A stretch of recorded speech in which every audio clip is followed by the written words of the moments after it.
Karen hated my rustic mailbox, so I installed one made of solid gold just to spite her. The day Karen moved into the cul-de-sac, I knew peace was a goner. Her SUV rolled in, gleaming like a tank, with a license plate that read Karen Boss. She stepped out in yoga pants and a visor, her eyes scanning the neighborhood like a hawk hunting for flaws. By noon, she'd already knocked on my door, her manicured finger jabbing toward my mailbox, a weathered wooden box I'd carved myself, adorned with wildflower etchings. "That thing," she said, her voice dripping with disdain, "is an eyesore. It's lowering property values. Fix it." I smiled, nodded, and shut the door, already plotting my revenge. My name's Jack, a carpenter by trade, living in this quiet Colorado suburb for a decade. I'm not one for conflict, but Karen's smugness lit a fire in me. That mailbox wasn't just wood, it was a piece of my soul, crafted after my late wife, Lila, who loved wildflowers. Karen's words felt like a personal attack, and I wasn't about to let her win. So, I hatched a plan, one so absurd it could only end in chaos. I'd replace my rustic mailbox with one made of solid gold. Not gold-colored, not plated pure, gleaming gold. If she wanted fancy, I'd give her fancy. The idea was ludicrous. I wasn't rich, just a guy with a modest savings account and a knack for woodworking. But spite is a powerful motivator. I called my old friend Reggie, a jeweler with a shady past and a penchant for wild schemes. "Jack, you're nuts," he cackled over the phone. "But I know a guy who can get you gold bars, no questions asked. It'll cost you everything, though." I didn't care. I sold my truck, cashed out my savings, and even pawned Lila's old record player, wincing as I handed it over. By week's end, Reggie had the gold, and I had a forge rented from a local artist co-op. Crafting the mailbox was a fever dream. I melted the gold in a crucible, pouring it into a mold I'd carved from oak. The metal glowed like liquid sunlight, heavy and hypnotic. I worked nights, hammering and polishing, my hands blistered, my bank account empty. Reggie dropped by, shaking his head. "This is going to be the dumbest masterpiece I've ever seen," he said, tossing me a beer. I grinned, imagining Karen's face when she saw it. Word spread fast. Neighbors peeked from their windows as the mailbox took shape. Mrs. Delaney, the sweet old widow next door, brought me lemonade and whispered, "Give her hell, Jack." Even the mailman, Carl, got in on it, promising to polish the thing daily. The cul-de-sac was buzzing, and Karen? She was oblivious, too busy complaining about someone's unkempt lawn to notice my late-night forge sessions. 3 weeks later, it was done, a mailbox so dazzling it could blind you in sunlight. It weighed a ton, anchored in concrete to thwart thieves. I unveiled it at dawn, the gold catching the first rays like a beacon. By 8 a.m., the neighborhood was a circus. Kids gaped, adults whispered, and Carl snapped photos, muttering, "This is going viral." I leaned against my porch, coffee in hand, waiting for Karen. She didn't disappoint. Her SUV screeched to a stop, and she stormed out, her face a mix of fury and confusion. "What is that?" she shrieked, pointing at the mailbox. I shrugged. "You said my old one was tacky, so I upgraded. Solid gold, Karen. Property values should skyrocket now." Her mouth opened, then closed, like a fish drowning in air. For once, she was speechless. The crowd snickered, and I felt a rush of triumph. But Karen wasn't one to back down. By afternoon, she'd rallied, filing a complaint with the HOA claiming my mailbox was ostentatious and a safety hazard. The HOA president, Tom, a tired accountant who hated Karen as much as I did, called me. "Jack, it's ridiculous, but she's got a point about visibility. It's too shiny. Can you tone it down?" I laughed. "Tone down gold." "Sure, Tom. I'll get right on that." Instead, I added a spotlight, making it glow at night like a miniature sun. The feud escalated. Karen posted on the neighborhood Facebook group, calling my mailbox a gaudy monstrosity and demanding a vote to remove it. I countered with a petition to preserve it, dubbing it the Golden Glory. Neighbors picked sides. Team Karen, mostly her yoga cronies, ranted about community standards. Team Jack, the underdogs, saw it as a rebellion against her tyranny. Mrs. Delaney even made t-shirts. Save the Golden Glory. The cul-de-sac was a battlefield, and I was loving every minute. Then came the twist I didn't see coming. Enter Milo, a skinny kid with glasses who'd just moved in across the street. He was maybe 12, quiet, always sketching in a notebook. One day, he knocked on my door, clutching a drawing of my mailbox, but with a twist wildflowers etched into the gold, just like my old one. "I heard about your wife," he said softly. "I thought this might make it mean more." I was floored.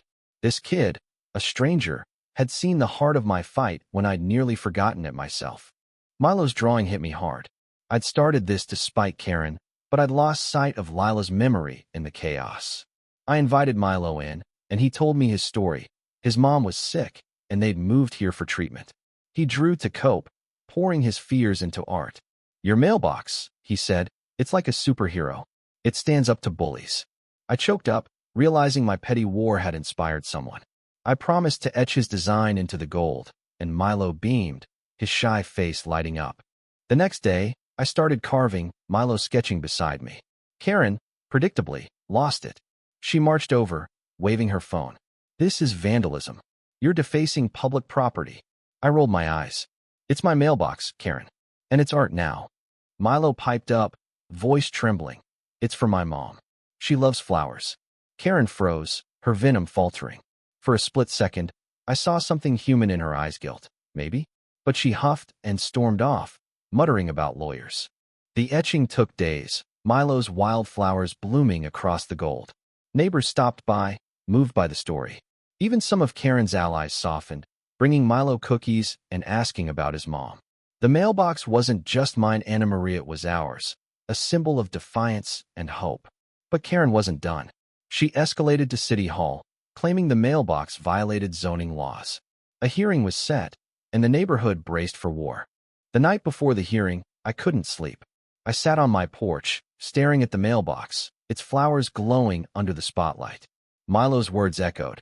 "It's a superhero." I'd started this for spite, but it had become something bigger, a fight for memory, for community, for a kid who needed hope. I wondered if Lila would have approved.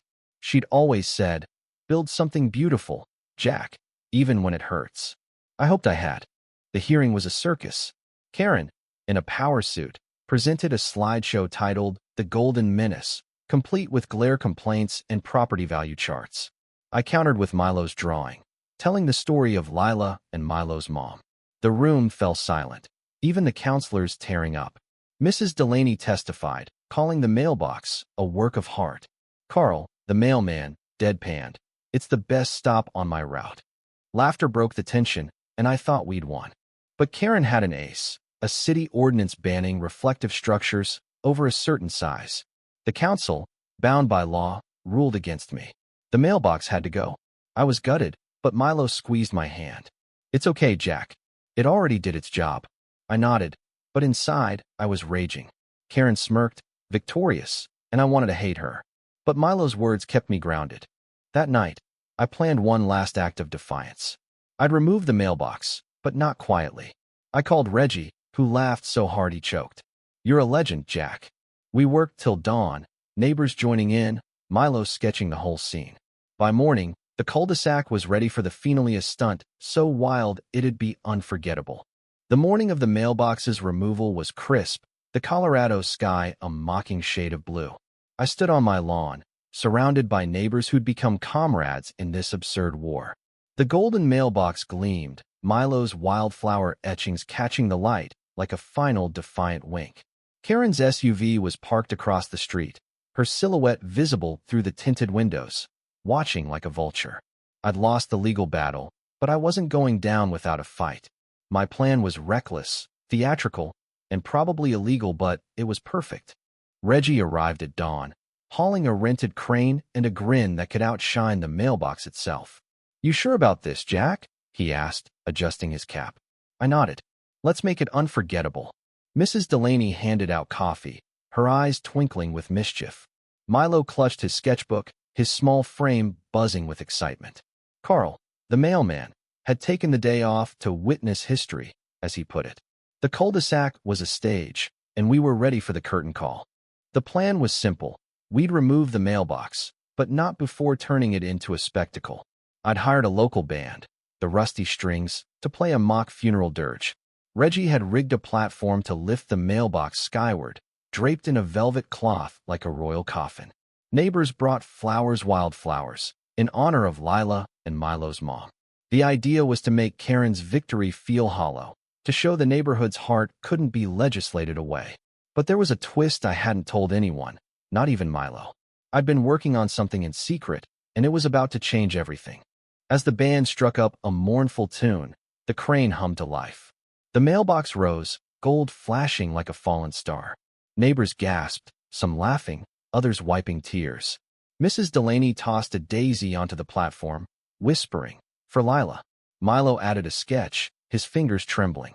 I caught Karen's eye through her windshield. She looked furious, but also unsettled, like she sensed she'd lost control of the narrative. Good. Then came the twist. As the mailbox reached its peak, I signaled Reggie. He flipped a switch, and the velvet cloth fell away, revealing not just the golden mailbox, but a second one beneath it, me original wooden mailbox, restored to its rustic glory, wildflowers carved deeper than ever. The crowd roared. I'd spent nights secretly rebuilding it, using scraps from my workshop, pouring my heart into every cut. The gold was a stunt, a middle finger to Karen, but this wooden box was my soul. I'd swapped them out under the cloth, ensuring the gold would be removed as ordered, while the real mailbox, Lila's mailbox, would stay. Karen exploded from her SUV, screaming, "This is fraud. You can't do this." I shrugged, voice calm but dripping with venom. The city said remove the gold one. Done. This one's wood, Karen. You got a problem with wood now. The crowd howled, chanting, "Golden glory! Golden glory!" Milo grinned, sketching furiously. Even Tom, the HOA president, cracked a smile from the sidelines. Karen's face turned beet red, her hands clenched into fists. For a moment, I thought she might charge me, but she stormed back to her car and peeled out, tires screeching. The victory was sweet, but it didn't last. That night, I got a call from Tom. "Jack, she's not done. She's suing you for emotional distress and public humiliation. Claims the mailbox stunt was targeted harassment." I laughed, thinking it was a joke, but Tom's voice was grim. "She's got a lawyer, Jack. A good one. You need to lawyer up, too." My stomach dropped. I'd spent everything on the gold mailbox, me savings, my truck, Lila's record player. I had nothing left for a legal fight. Worse, I realized Karen wasn't just fighting me. She was fighting the whole neighborhood, anyone who dared laugh at her. The next week was a blur. Karen's lawsuit named me, Reggie, and even Milo's family, claiming we'd conspired to undermine her standing. It was absurd, but her lawyer was a shark, digging up every minor infraction, me late property taxes, Reggie's sketchy business permits, even Milo's mom's unpaid medical bills. The neighborhood rallied, starting a crowdfunding page for my legal fees, but it wasn't enough. Karen's wealth and connections were a machine, grinding us down. Mrs. Delaney baked me pies, Carl offered to testify, but the weight of it all was crushing. I started to wonder if my spite had gone too far. Then Milo showed up, his sketchbook heavier than ever. "I drew something for the judge," he said, handing me a page. It was the wooden mailbox, surrounded by neighbors, flowers blooming everywhere. At the bottom, he'd written, "This is home." I choked up, realizing this kid, barely holding it together with his mom's illness, was fighting harder than me. "Milo," I said, "you're the real superhero here." He shrugged, shy but proud. "You started it, Jack." The court date arrived, a gray morning that matched my mood. Karen's lawyer painted me as a menace, a reckless vigilante who'd endangered the community with my gaudy stunt. My lawyer, a pro bono guy barely out of law school, did his best, showing Milo's drawing and calling neighbors to testify about the mailbox's meaning. Mrs. Delaney spoke of Lila, Carl of community spirit, Milo of hope for his mom. The judge, an older woman with tired eyes, listened quietly. I thought we had a chance until Karen took the stand. She was different. No yoga pants, no visor, just a tailored suit and a trembling voice. She spoke of moving here after a divorce, wanting a fresh start, feeling attacked by my extravagance. "I just wanted a nice neighborhood," she said, tears falling. He made me a villain. It was a performance, but a damn good one. The room shifted.